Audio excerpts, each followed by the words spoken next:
It is a blueprint for world revolution. Red China's battle plan. Divide and encircle. Conquer and enslave. This film tells how it all came about.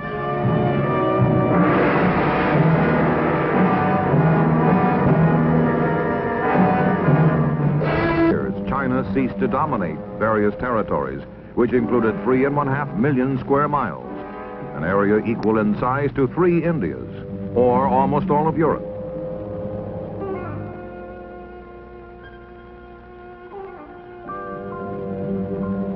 Never in history had a major independent nation lost so much sovereignty and suffered so much humiliation.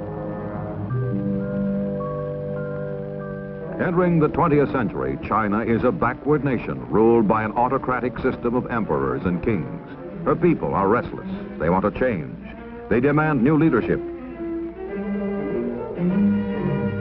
They find both in Dr. Sun Yat-sen, the George Washington of China, who leads a people's revolution in 1911 that overthrows the corrupt Manchu dynasty.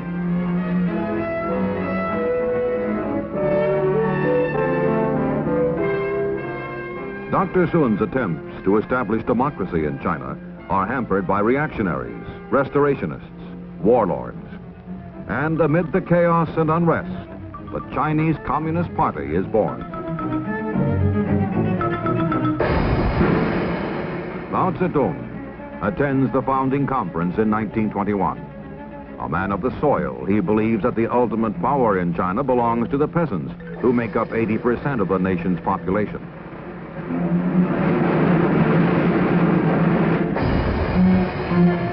And so, says Mao Zedong, China's communist revolution must begin in the rural areas and sweep over the cities.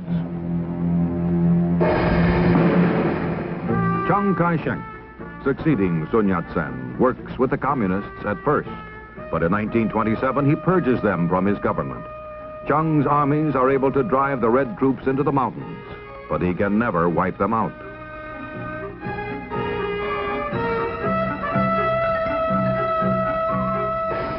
And in 1934, Mao Zedong undertakes his long march in search of sanctuary in the remote province of Shenxi, in the caves of Yan'an. It is as if an army had been ordered to march on foot 6,000 miles through hostile territory in 1 year. Following a tortuous roundabout route, the communists cross 18 mountain ranges, some of them higher than the European Alps.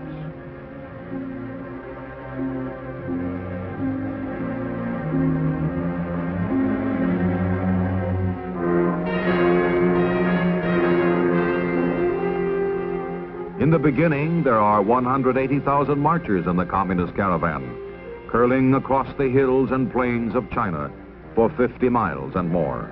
Casualties are enormous. 3/4 of the marchers die en route.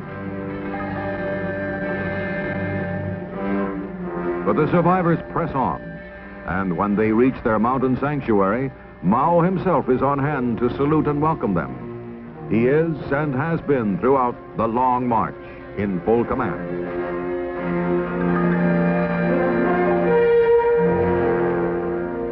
There are only a few thousand communists in the caves of Yan'an, but from this humble beginning, their influence will grow and multiply, reach out and conquer.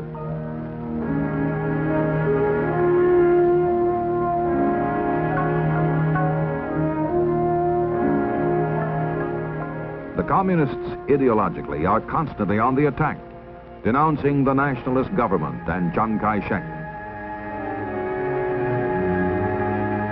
And Mao does something no military leader in China has done before. He sends his soldiers into the fields to work beside the peasants, to help them, and to talk to them of the new China, the communist China, in which landlords will be made to give up their farms to the peasants.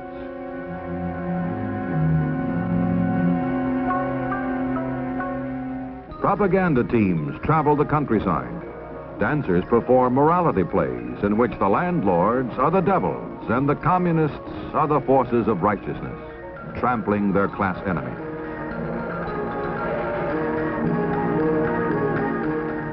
Chiang Kai-shek is aware of the growing pro-communist sentiment in China.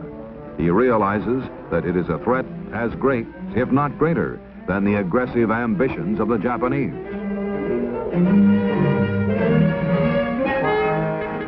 For Chiang and for nationalist China, the sands of time are running out. And yet, the nation, her cities, and her people reflect little of the uneasiness, unrest, uncertainty that cast their shadows from within and without.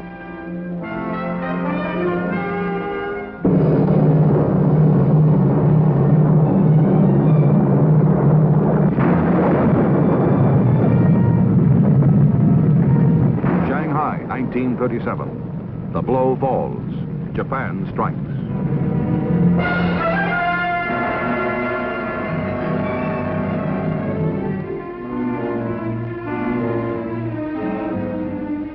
When Chiang Kai-shek is forced into war with Japan, when China must fight for her life, the communists are given representation in a coalition government.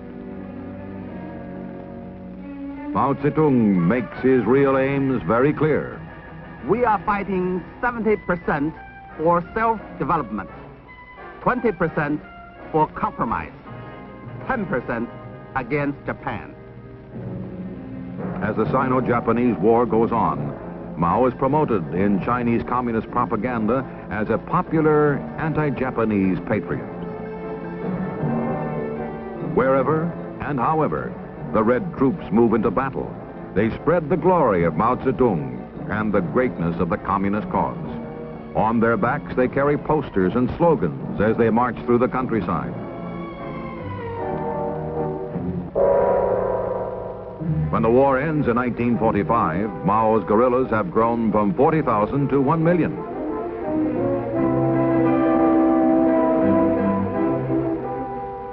The enemy from without has been conquered, but within, the fight has just begun.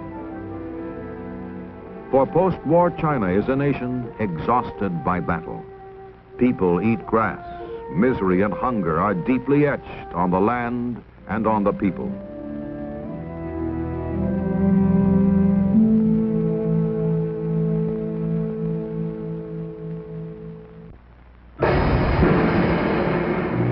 This is the time for Mao Zedong to launch his so-called War of National Liberation.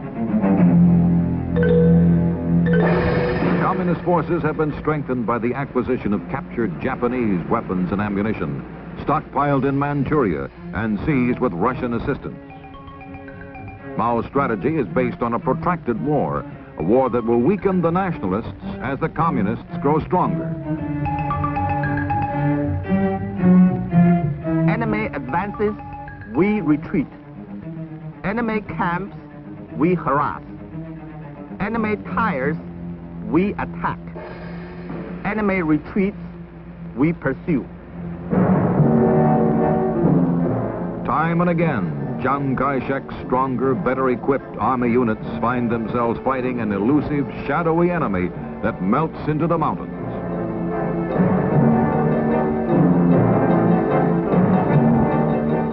And in the midst of battle, communist soldiers harangue the nationalists, calling on Chiang's troops, often with great effect, to desert to the communist side.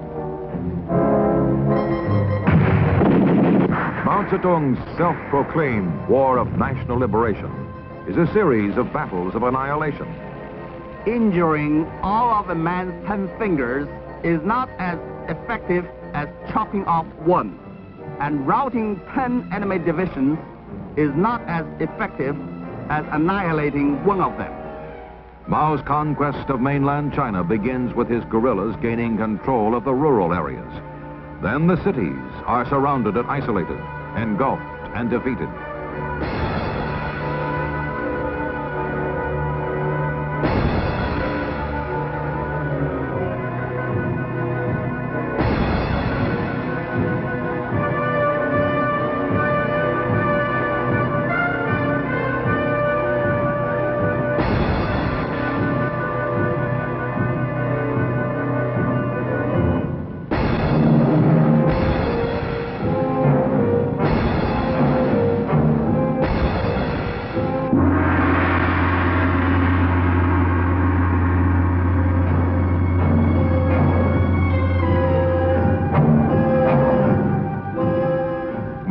blueprint for conquest is succeeding just as planned.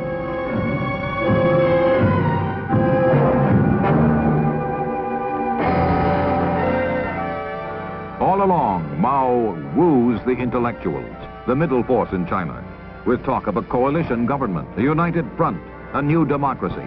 But Mao's promises of popular representation only mask the communist leader's real intentions.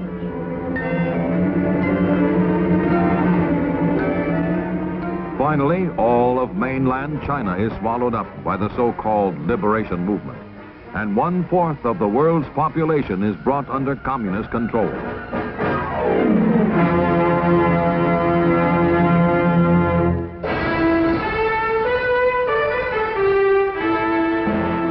But on Formosa, renamed Taiwan, more than 10 million Chinese remain free.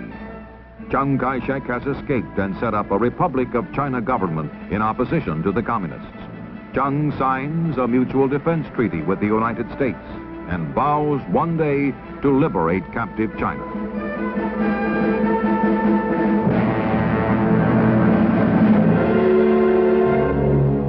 In Beiping, on October 1st, 1949, Mao Zedong proclaims the birth of the People's Republic of China.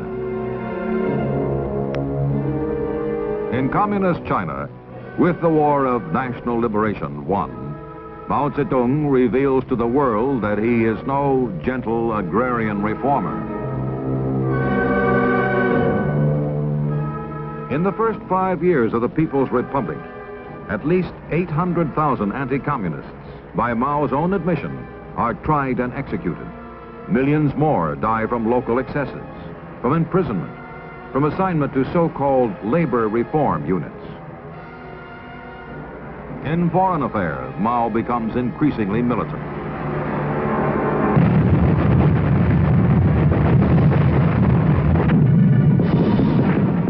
And in Korea in 1950, Communist China and the free world come into conflict when South Korea is invaded by communist forces from North Korea. The United Nations Security Council is convened in emergency session in New York, and the members vote to send troops into combat to help defend the independence and sovereignty of South Korea.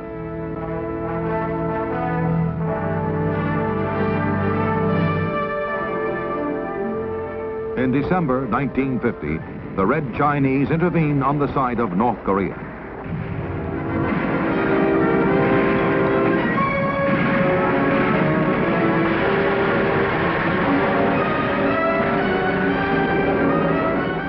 For 2.5 years, the UN and communist troops fight and fall in Korea.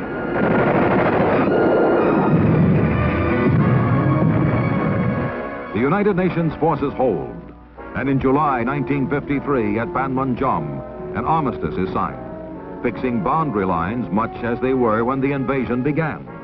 General William Harrison signs for the United Nations. General Nam Il accepts the agreement for North Korea.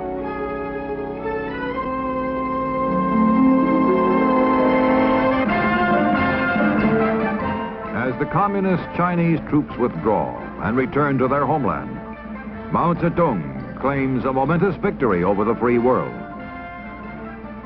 Mao tells the world, "The United States is a paper tiger."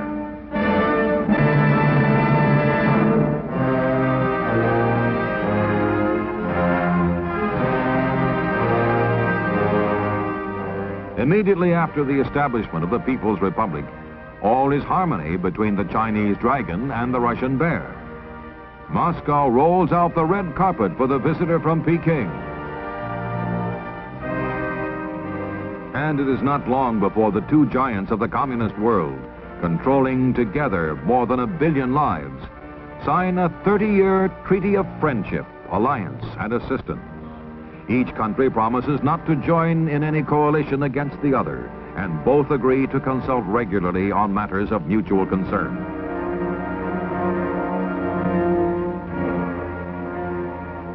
But in 1956, the dragon and the bear come into conflict as Nikita Khrushchev denounces Joseph Stalin, Mao Zedong's longtime idol. When the Russian premier proposes a policy of peaceful coexistence with the free world, Red China attacks Khrushchev and the Soviet Union as traitors to the basic doctrine of world revolution.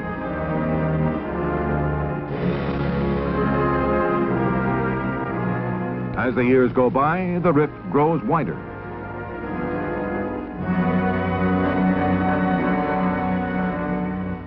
In 1963, Russia, the United States, and Great Britain agree on an historic treaty banning nuclear testing in the atmosphere, outer space, and underwater. The treaty, the increasing contact and communications between Russia and the free world, reflect the Soviet leadership's growing concern with internal problems and so-called peaceful coexistence as a better way than force to spread communism around the world. Dean Rusk signs for the United States. Andrei Gromyko for the Soviet Union. And Alexander Douglas Hume for Great Britain. Red China denounces Moscow's new line and sets out to become the leader of world communism.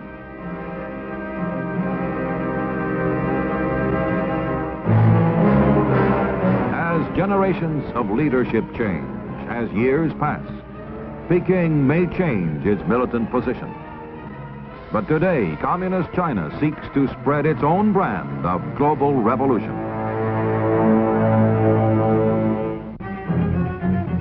Mao's emissaries are sent into the underdeveloped nations of the world, the so-called rural areas. Red technicians arrive in Havana, seeking a foothold in the Caribbean, a satellite in the Western Hemisphere.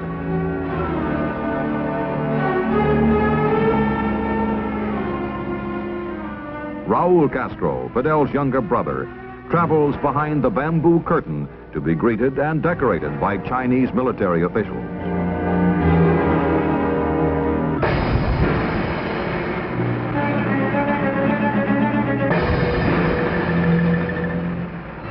In Europe, Red China wins a satellite in tiny Albania.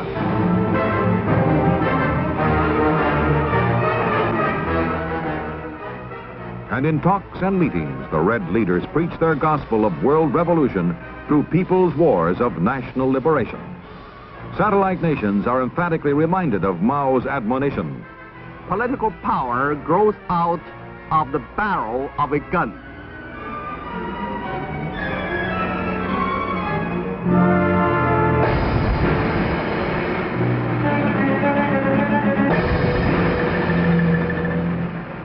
In Africa, Ghana and its leader, Kwame Nkrumah, received special...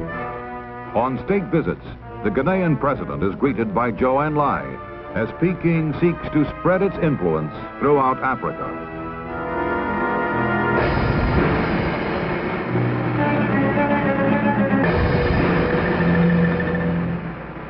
In Asia, the Chinese Communist regime seeks to become a friend and ally of Pakistan.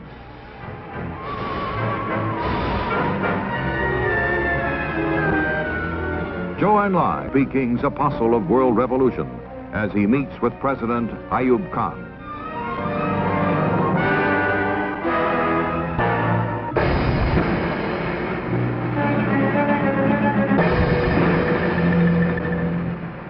In alliances and agreements with Indonesia and other nations, Red China adheres to Mao Zedong's creed of conquest.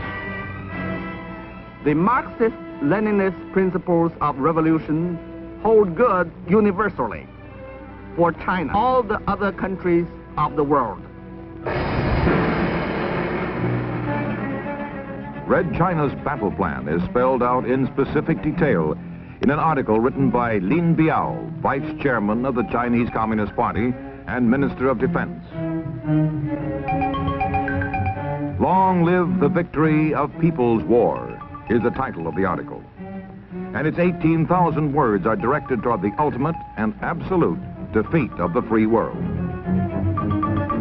Victory for communism will come, says Lin Biao, through wars of national liberation. Country by country, continent by continent. Lin Biao's blueprint for world revolution follows Mao Zedong's classic conquest of China, dividing the world as a nation is divided into cities and rural areas. In this Red Chinese battle plan, North America and Western Europe are the cities of the world, and Asia, Africa, Central America, and South America, the rural areas. With revolutions such as the war in Vietnam organized everywhere, there will be, says Lin Biao, a tide of opposition to the free world.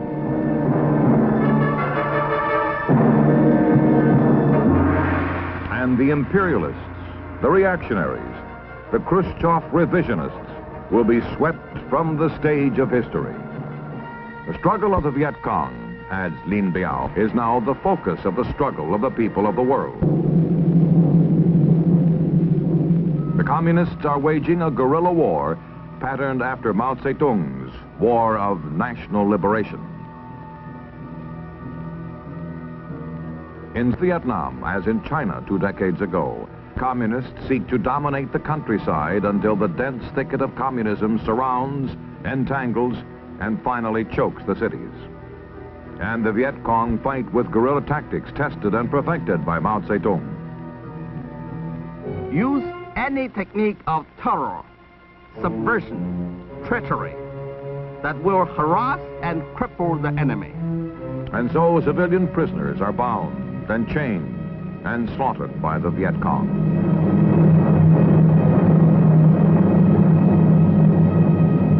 Peking is careful to assert that revolutions cannot be important. But, says Lin Biao, that does not exclude support for revolutionary peoples in their struggles.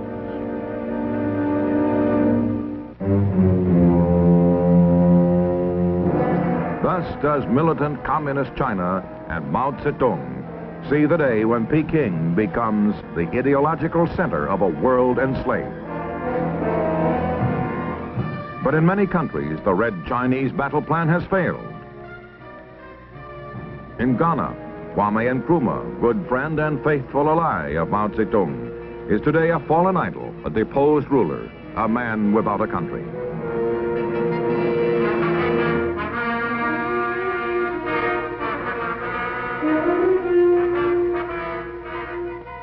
In Indonesia, anti-communist riots shake the country, and students storm the Red Chinese embassy. Sukarno is no longer the absolute ruler of the island empire. In the Caribbean, communist China suffers still another setback.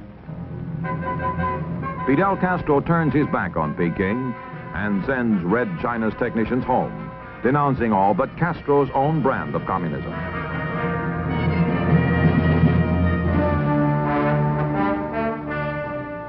In Asia, nations large and small stand together, strong, alert.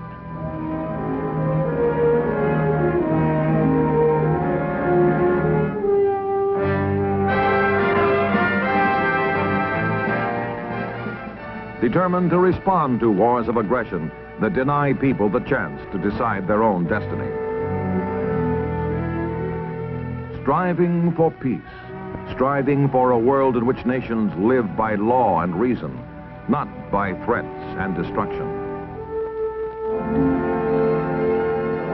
In a world of so-called cities and rural areas, the emerging nations and industrial countries are today partners in progress, building together for peace. The cities, the fortunate nations of the world, are bringing to the rural areas, the poorer nations, the skills and assistance needed to help them and their people build and create a better life. For this generation and those to come, carrying on a tradition of hope and the dignity of man, a conviction born long ago, far away. When this bell rang out the news that a new nation was born, a new truth proclaimed, that man is born to be and to remain forever free.